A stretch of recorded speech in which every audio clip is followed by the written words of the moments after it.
You're listening to the Performance Group Podcast, a place to listen, learn, and get to know the unseen heroes of our local community. Welcome to the show.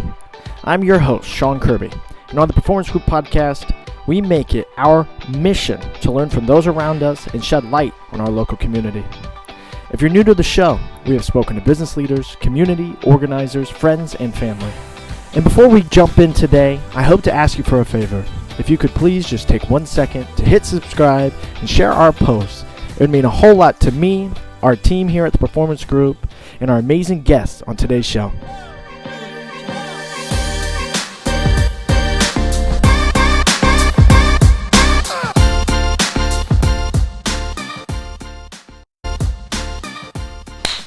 Hello, and welcome back to the Performance Group Podcast. My name is Sean Kirby, and on today's episode, I am joined by the one, the only, Miss Bri Kendall of Greyhouse Collective Market, based out of Pendleton, Indiana. Hi, Bri.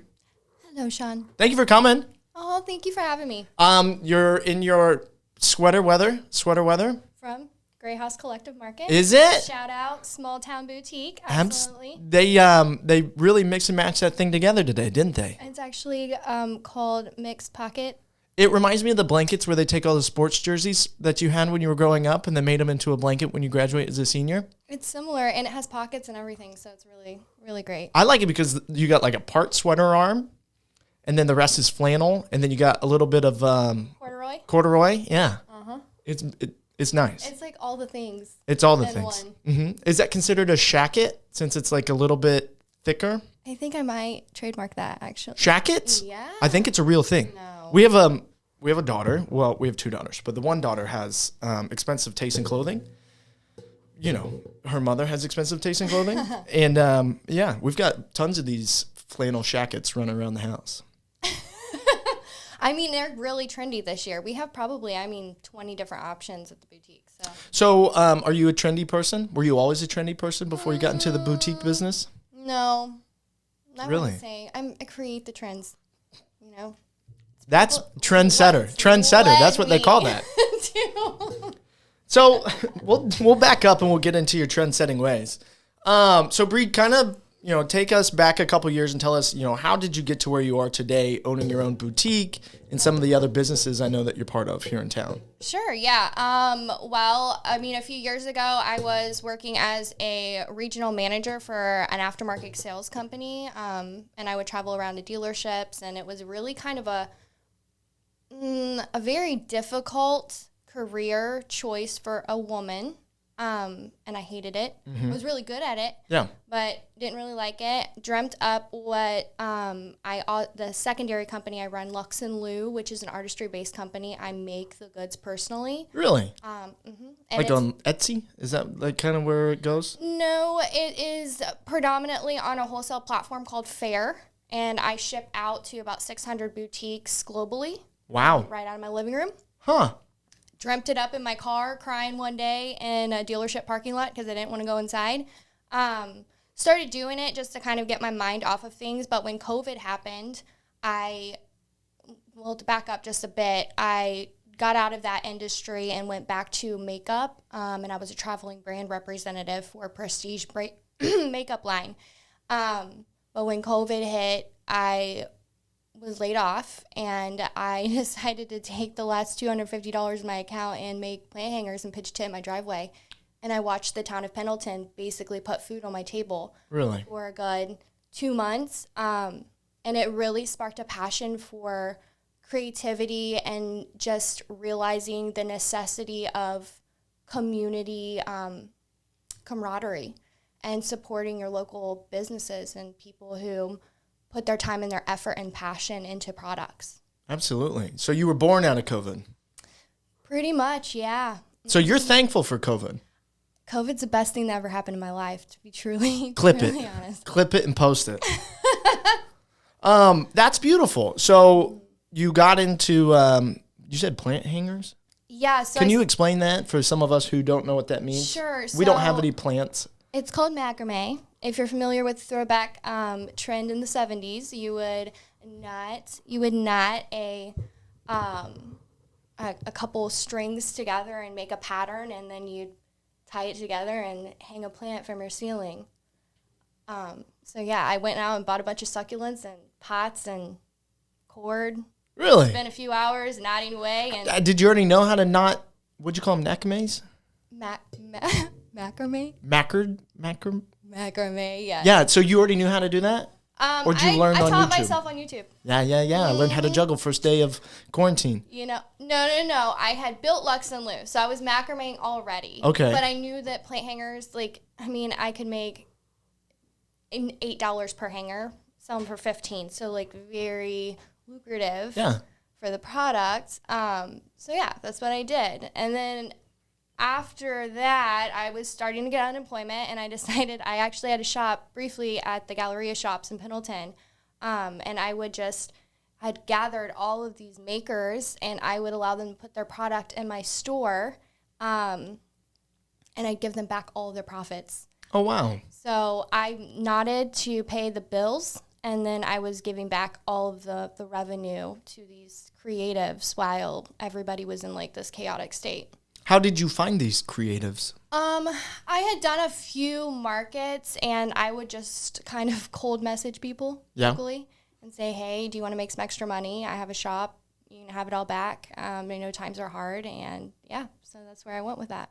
So how long did you do that before you broke out?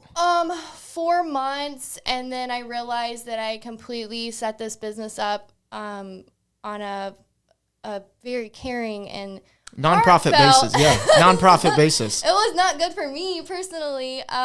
So I had to start thinking of ways to where I could earn my own revenue and then also still give back to those people that I felt so passionate about. So I worked briefly for a local company who had agreed to put a shop inside of their store so I can continue that endeavor while still obtaining a paycheck. And then I just decided one day to launch my products wholesale, and that took off almost instantly. So I was free from any kind of corporate or employer. Thing. Nobody telling you what to do every day? I just kind of shacked up in my living room and made a little China sweatshop in there. You're still doing that today? Yeah, I am. What, are you married? I'm not. Okay. Do you have kids? I'm single. Do you hear that, kids? Boys?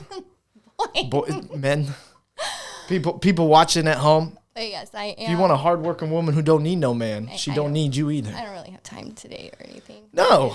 So no kids? I do. I have 2 children. 2 children? I have 2 teenage boys. I have a 13-year-old and 14-year-old, Caden and Ethan. They attend Pendleton Middle School and High School. Have you put them to work? Are they making shackets? No, they're like my hype team. Great job, Mom. You got this. 600 plant hangers later. How long does it take you to make one? 7 minutes. So to the dot? So 7 minutes. How many orders are sitting in your living room right now? I have 32 orders that need to be complete. I just actually received a $600 order from Key West before I arrived here today. Good deal. Yeah. They got the order. Now you got to put in the work. That's true, yeah. Not bad. So you do that on top of the Greyhouse Collective Market. Correct.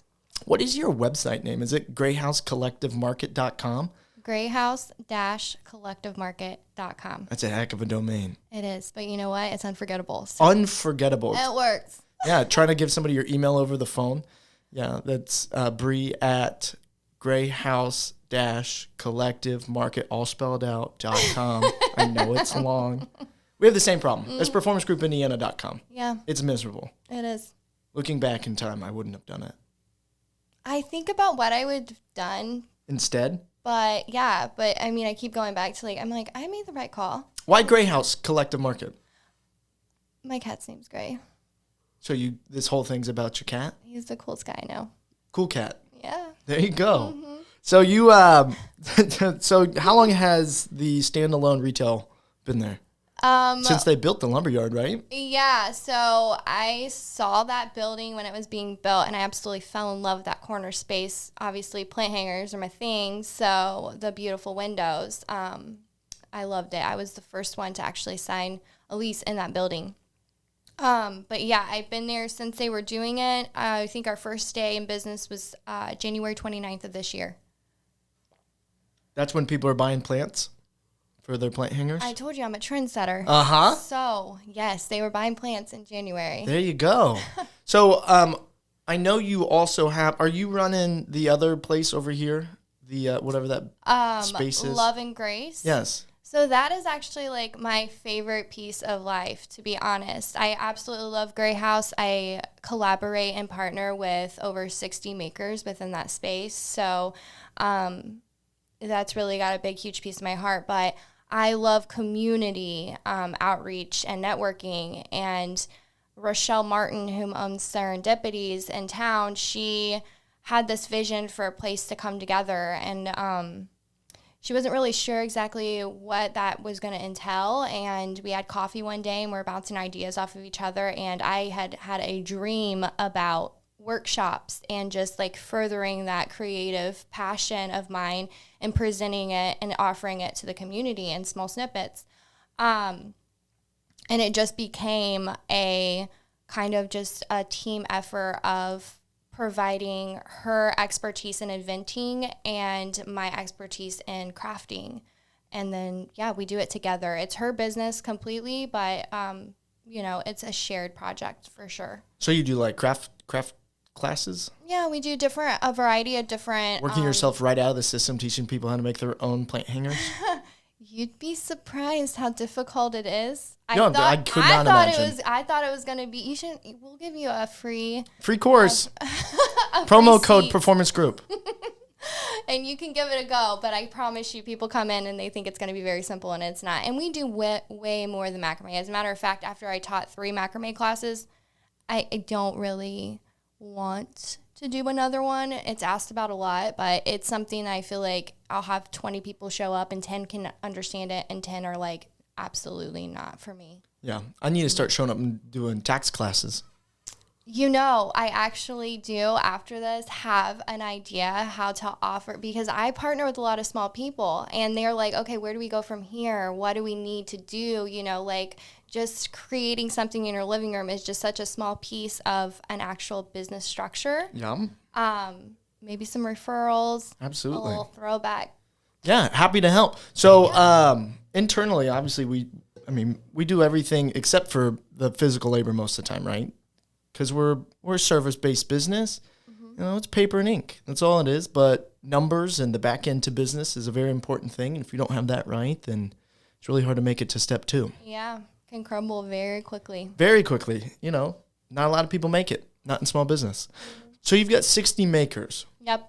You call them makers? I call them partners. Well, you just called them makers twice. Well, Thank you for that. I'll change my mind. Maybe I'm just so nervous from this headset and this microphone. No. But they are my Greyhouse partners. Yeah. We partner because here's the thing is when you're a small business, advertising is huge. And a lot of companies that offer a similar structures to what I offer don't shout out other businesses. They don't put a focus on them like you. So competitive, but it's really not. If we all work together for one solid goal, actually there's more momentum behind that.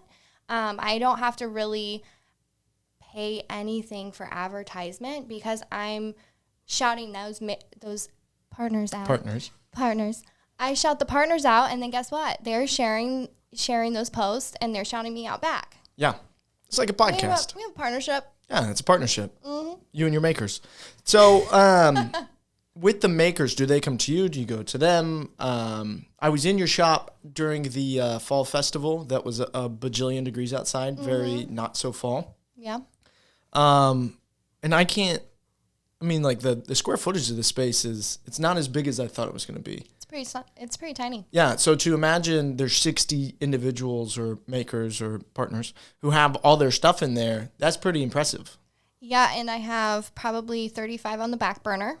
I'm trying to get really creative with how to incorporate even more within the space. And to answer your other question before you got really long-winded there, they come to me. Yeah. I do not really reach out to anybody at this point. I did initially, but I don't have to anymore. Didn't you have a Facebook page? I still have a Facebook page. Do you still use it? I do. What's the name of your Facebook page? Greyhouse Collective Market? No. Didn't you have like a group? I have a secret group page. No. Weren't you running like a collective group of business owners? Okay, so there's Shop Small Pendleton. Is that what you're talking about? I think so. Weren't you the admin of that account? I am the admin of that account currently. Do you want to talk about that? Well, it's very difficult because I got groups. I got like 3 groups. I got Dad's Madison County group. I got the 10 Rules of Business group. I let it go a little bit, honestly. I wanted to kind of blog about the small businesses within the town, but then I found out pretty quickly that there are many different avenues that this town already had. Yeah.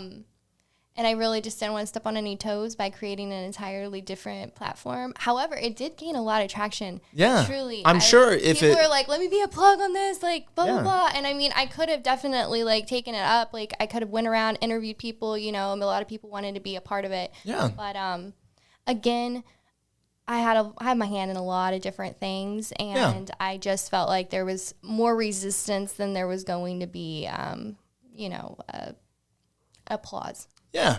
Well, and I think whenever you do something new and it's unfamiliar territory for most, you'll always get pushback. I think that's true. And the thing about pushback is it's resistance. And resistance, it's inertia, right? A object in motion tends to stay in motion until, acted upon by equal or opposite force.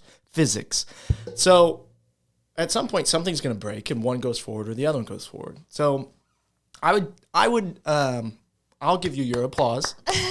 Thank you, Sean. And I would suggest that you go back to it. You think so? I think so. Did you peep it? You were like, this is pretty cool. I think realistically, so we're not in the retail space. I think the retail space is one of the hardest businesses to be in the world. Absolutely. Especially small retail. Mm-hmm. And the reason is I personally I don't order a lot of things on Amazon, mostly because I don't think about it. My wife does the majority of it, but she also buys a lot of things on Etsy, which is shop small, that's but beautiful. A big marketplace. Mm-hmm. If there was a way to create the same thing, but locally, where it is a Etsy type, to where people had a shop small Pendleton, and they could actually order their goods there directly, why wouldn't you create that? You have to compete with Amazon somehow as a small community. Mm-hmm. Otherwise, you're only making the rich richer. So if you could, again, this is just a suggestion, think about it, switch it from the idea of plugging businesses to letting businesses have almost like, how girls will sell all their kids' shit on their stuff, on their comment section? Mm-hmm. What if you just let a business do that? And then they get one post a week and people can go in and comment, I want X. Like a shared market space for Pendleton retail? It's marketplace. I mean, basically. Yeah. But that's Greyhouse Collective. I mean, like that's the exact same thing you're doing, but instead of a physical location, you're doing electronically. From a retail standpoint, what I feel like one of the... Just create a Shopify account. I mean, that's true, but the basis of it was more towards gaining more traction to our town, because here's the reality of it. Sean, you are stationed right here on the main strip in Pendleton. When do you see more than 30 people walking around town shopping? Usually only if there's a parade. Or a market in town, in the park where people are shopping the markets. Yeah. So I'm trying. But you also don't see people at malls. And they're a dying out industry. So that's where I'm saying the online collective market makes a hell of a lot more sense if you can center it towards Pendleton, Madison County. Do you not like people? Do you not want to go out and shop anymore physically? No, God, no. God, no. Well, you're a man. No. So no, I don't want to try things on. I don't want to be somewhere. I buy my clothes on Poshmark because they're secondhand. That's literally what I do. And otherwise, I get stuff at Christmas. Don't tell people that. These are Lululemon pants. These are $123 new. I have never spent more than $68 on a pair of Lulus. Okay, well, I think part of the downsides of society is that we are going from I know you, I want to buy something from you because you're an amazing person, I love your product, et cetera, instead of reading some like pre-scripted blog on someone's page. Like, I hate that. There's no personality behind it. I agree. I don't disagree. Do you love your Hallmark town? It's fine. I'm here every day. What would you want the buildings to be other than retail buildings? Because if you're not shopping in person, they're Restaurants and bars. Wow. But here's the thing. Restaurants and bars bring people to retail spaces. Because if you can't get people to go eat and you can't get them to park, then they're not going to go to the other things. If they can't make a night out of it and go to Mass Ave and go eat chicken and whatever, drink beers, and then walk down to that one little Tinker store, I would never go to that Tinker store just because I want to go to a Tinker store. Well, this is why I have one masculine product in my store, which is beard balm, because you're definitely not my demographic. Well, I'm just saying. So, but even my wife, who likes to shop, we have 2 little kids. It's hard to get them in the car, go to a store, and not think your toddler's going to rip the store down. So she is more likely, more apt to reach out to somebody on Facebook and ask for porch pickup and make her husband pick it up on his way home. It happens all the time. She pays by Venmo. Man. And I'm just, for where I'm at in my stage of life, as a younger person, and where our town is going, younger people, the old people, no offense, probably not watching this, or listening to this, definitely, but they're already stuck in their ways. But they've transitioned to Amazon. We just passed a 55-inch TV because it's easier for them to deliver it than for you to go to Best Buy, sit in line, drive 45 minutes home, than it is just to order it. It's here in 4 days. Well, I mean, unfortunately, we can't all be employees of Amazon. I don't disagree, but you got to create your own. We can't all have Amazons, Sean. We can't all just do online. That would be such a boring life. So it's twofold. It's not. So this has changed the entire conversation. So it's twofold, right? You keep collective. You keep the classes.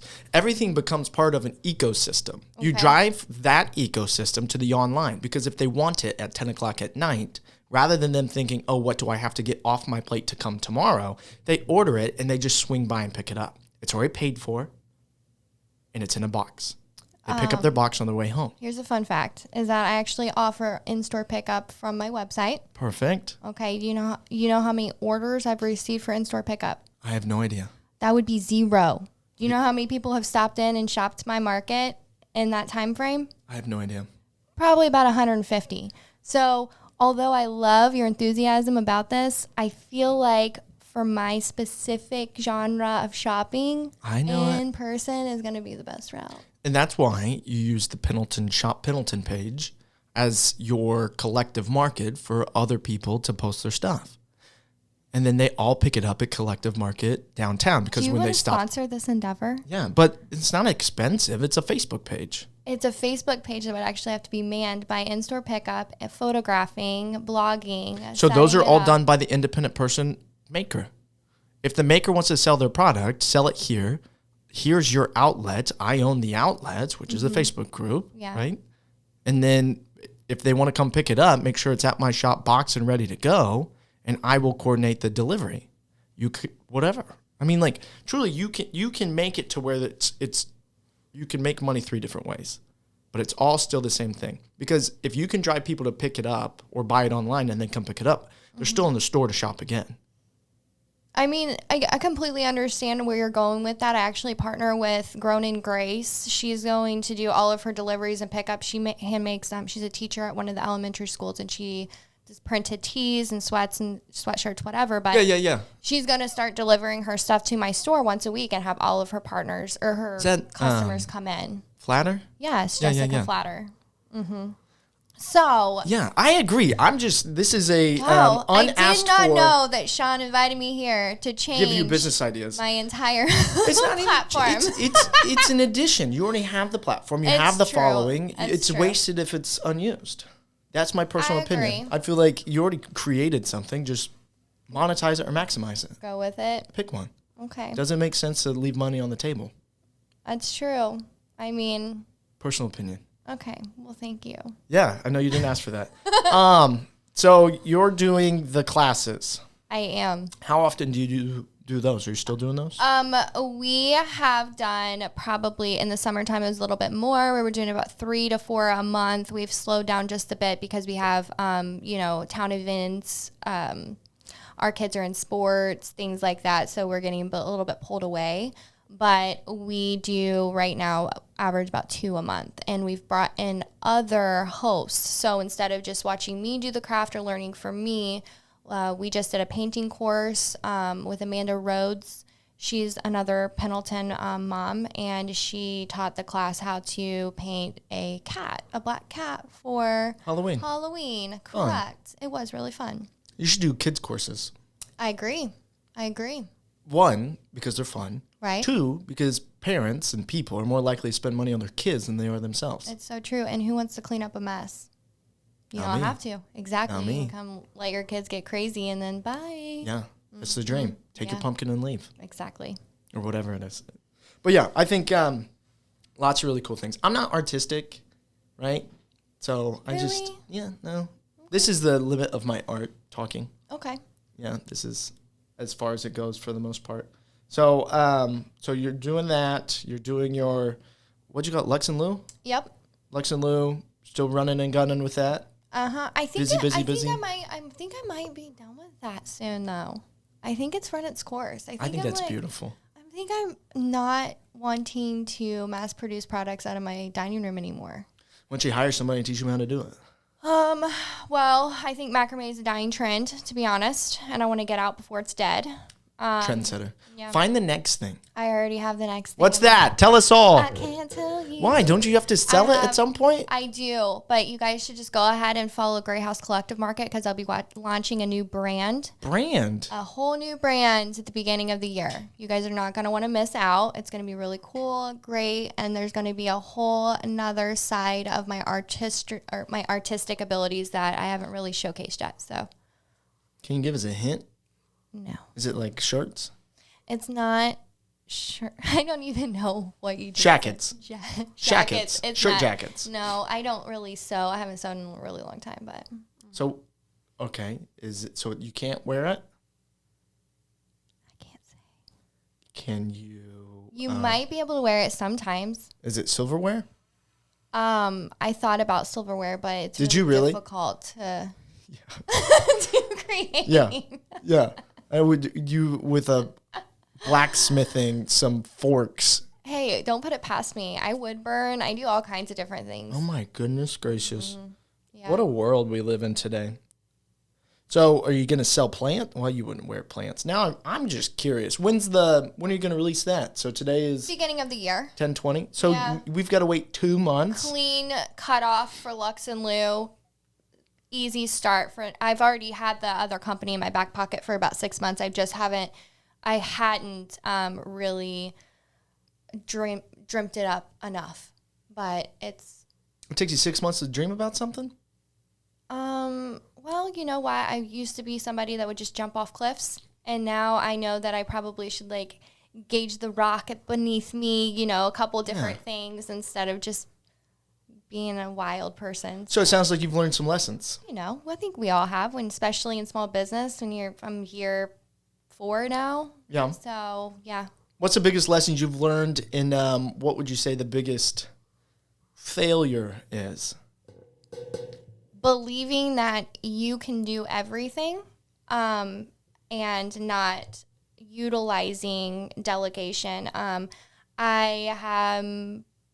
I have an employee, but sometimes it's hard for me to give her things that I'm very specific on how I would like to do it. So, which is wild because I've been in retail management for 12 years. You would think that I've already learned that, but it's different when it's your baby. Mm-hmm. So yeah, just being able to kind of let go and understand that and trust that other human beings care about what you care for. Yeah. I think that's one of the biggest mistakes is we think we're the only ones that can do something. Correct. I'd say so. And we think that we already know the best way to do it. Mm-hmm. Where there might be somebody who might just be better at that task than you. That's true. But I don't believe it. No? We're the best. This is as good as it gets. Okay.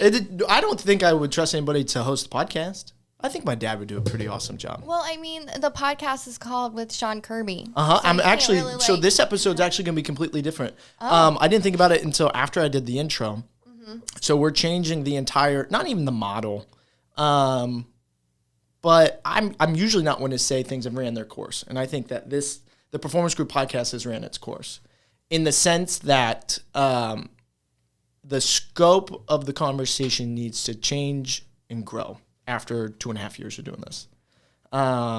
So we're going to change it to the 10 Rules of Business podcast, which is the same thing as the mastermind group that I started, which it backs into true entrepreneurship of, why are we in business and how do we stay in business? Okay. And those types of, there's 10 steps, obviously. And I was going to pull it up on my laptop and ask you some questions about it, but I don't really care at this point. But I think it provides more value to the listener rather than just learning about their community, but learning how their community has learned about business and, what are the steps to get into business and how do I also join in that. So we'll have shop talks and stuff like that as well. I think you should go, since you were giving me so many great tips and tricks. Give me some advice. Yeah. So I think you should go to the street.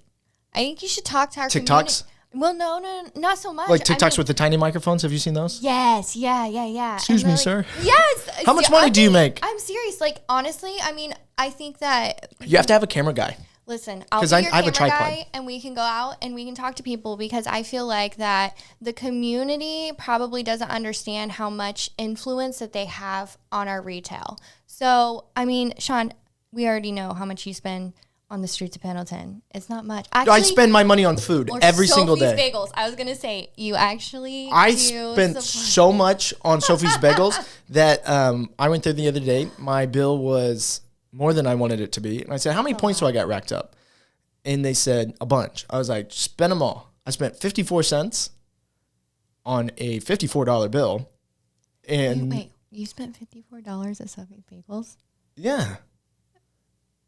What'd you get? I got, well, Krishna, I hope you're not watching, but I only got 2 bagels, a drink, and a kid's small meal. Yeah. No, I know that too. But here's the thing. I support local on the things that I believe in. I believe good food, healthy food, and the time you have with the person at the meal, that's important to me. It's true. I believe in that more so than I believe in and this is not anything, it's small retail. Because but I'm not I'm not in your target demographic like you said. It's true, yes. But I love beers with friends. I like Mexican food. I do not go outside of this circle for lunch most of the time. My wife tells me that's my bad habit, and it is true. It's actually a really great habit. I feel like I don't get fast food. Sophie's is really healthy. Their parfaits are amazing. I eat there at least 3 times a week. I actually try to venture out and do not just Sophie's. I go to Viva La Juicery, and I do the bank once a week, all those different things. But back to what we were talking about, do you know how many people... Oh, what's the population of Pendleton, Indiana? 4,900 people? We're right under 5,000. Yes, adults, correct. There's I don't know how many kids there are. 3,300-ish adults in Pendleton, Indiana. Just imagine if we all just spent $25 on something local every week instead of going outside of that. We'd build our infrastructure so much larger. And that's why I think that maybe going to the roads and just asking our community, how much do you actually contribute to our community that you love? Because you're on Pendleton Chatter and you're like, I'm sure they would say that they pay property taxes. That's property taxes, but that's a contribution to their community. It is a contribution, but they buy fuel. Unless you want to drive down a road with a bunch of vacant buildings. Hey, I live in Anderson, so I totally understand. Do you live in Anderson? Southside, over by Erskine. Okay. Wow. It's freaking expensive to live in Pendleton. What are you talking about? It is expensive to live in Pendleton because it's a beautiful place to live. Mm-hmm, and nobody spends money downtown. It's hard. Hard life down It's a hard life. If only you sold stuff online. I do sell stuff online. There we go. Actually, I don't sell stuff online. They prefer shopping in person. Yes. Way to transition that. So, I do think that we live in an age where post-COVID, not only do people want to buy back into their community the way that you were supported during COVID, but people always need to be reminded of it and reminded of those things. People are so busy in their own life that during the day, no one's downtown Pendleton because they don't live in or they don't work in downtown Pendleton. If there were more structured jobs downtown, people would be downtown going to their job and stop at certain spots. If you shopped more downtown Pendleton, that would bring more revenue to the area, so then we could offer more employment for more people to be there. So it starts with our community 100%, and just making that extra effort to not hit the send now button on an online page and taking 30 minutes to shop in person, truly. In my opinion, I don't Sean. disagree. I don't disagree. However, I think that as a collective, the majority of people shop online. So unless you go to where people are and push them to where you want them, you will not get those people as Let's customers. get on foot, Sean. Jump on Pendleton Chatter. Everybody right now, take 2 seconds to reach 16,000 people and have all your posts deleted and tell people to shop downtown. Deal? Deal. Okay. So, Bri, I think what you do is amazing. Thank you. Don't disagree with your heartfelt moments of why you're in business, what you're doing for the community. Mm-hmm. I am only here to support as much as I can, whether it's on the streets or on the airwaves.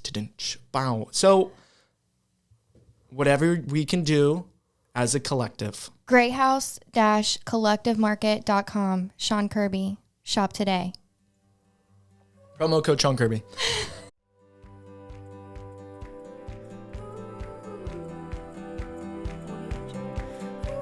Hey guys, thank you again so much for your love and support of the Performance Group podcast. For more information on the podcast, the Performance Group, or even our guests, feel free to reach out directly via our website, performancegroupindiana.com, or feel free to email me directly, which is Sean@performancegroupindiana.com.